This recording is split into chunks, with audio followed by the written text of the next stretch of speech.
Well, good morning. The Blink Charger. I just sort of gave away something. Had this bad boy for about a week tomorrow, and it's been phenomenal with the Kia EV6. And we haven't charged the Tesla yet, but that little piece in my hand suggests otherwise.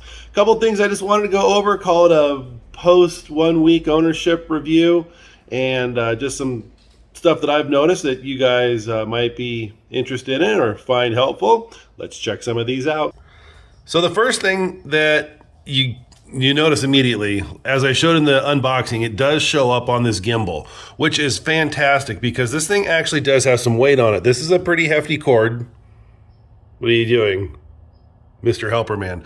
But the one thing about this I absolutely despise, this should have been over here.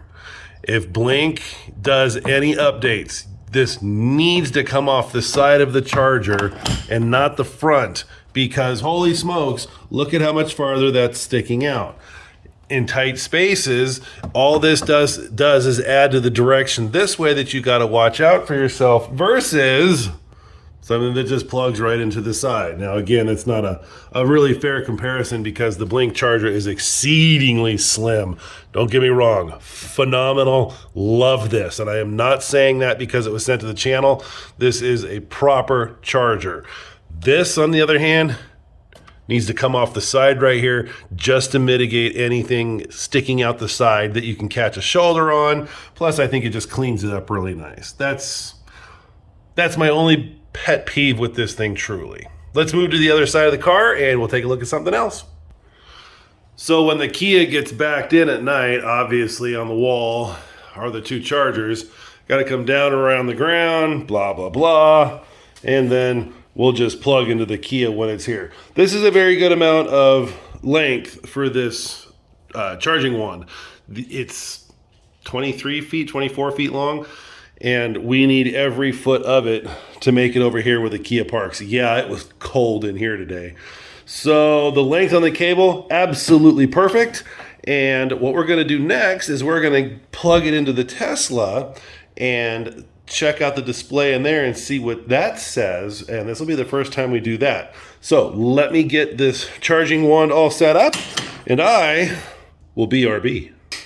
Okay, we're in. It was a good positive lock. It actually took a little bit of pressure to get it to seat, but I'm okay with that. So, fail. The car's asleep. Hang on. And now she's awake.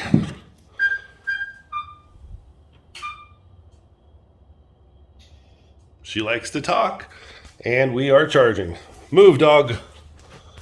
So let's see what we got in here. Let's see where my favorite charge. An hour and 10 minutes remaining. I don't even know what we have it set to. Probably 80. So we are technically charging. We are at 69% state of charge.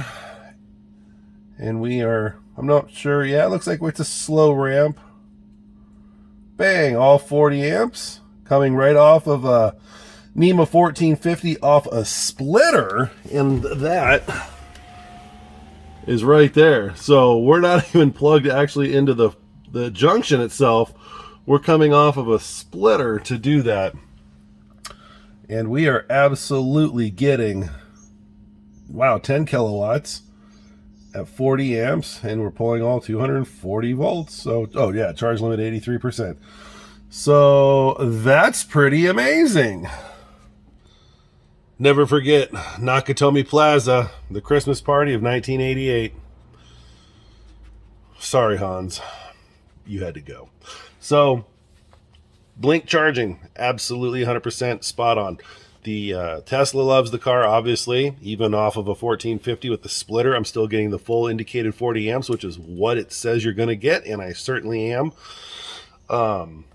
The car is indicated at 40 amps also. The car will adjust itself as well. But yeah, I have been extremely pleased with that. The wife has been extremely pleased with its ease of operation. I really like the fact that it talks to you when you plug in. You get some kind of a sound that something is happening. So that's very cool. The Tesla one is silent, and I think the other ones are too. I know that the Shell EV charger is silent as well, but it's a great charger. It's a little more on the pricey side, but it's also got the Wi-Fi and all that, which we haven't hooked up to yet. This is my first like real day off since last Saturday, so I have a bunch of honeydews to do, and then we get to play. I just had some time to throw this together really quick. So if you guys change the design at all on the next EV charger, consider putting the handle on. Random noises. Consider putting the handle on the side. One guy's opinion, I don't like stuff sticking straight out, especially if you have to have two cars in a garage. It just mitigates contact, and nobody wants to break anything off or whack a shoulder or, you know, a head, depending on how tall you are. And I think it just looks cleaner, and I know I'm not the only one that thinks that. Makes wrapping up the hose a little bit easier so it doesn't lay on the ground. But again, it's a hose. It's dirty, big deal. But, you know, you want your garage looking clean. So fix the hose, or not the hose. Fix how you plug it in. Bring it on the side. Fantastic charger. So until then, guys, we'll see you on the next one.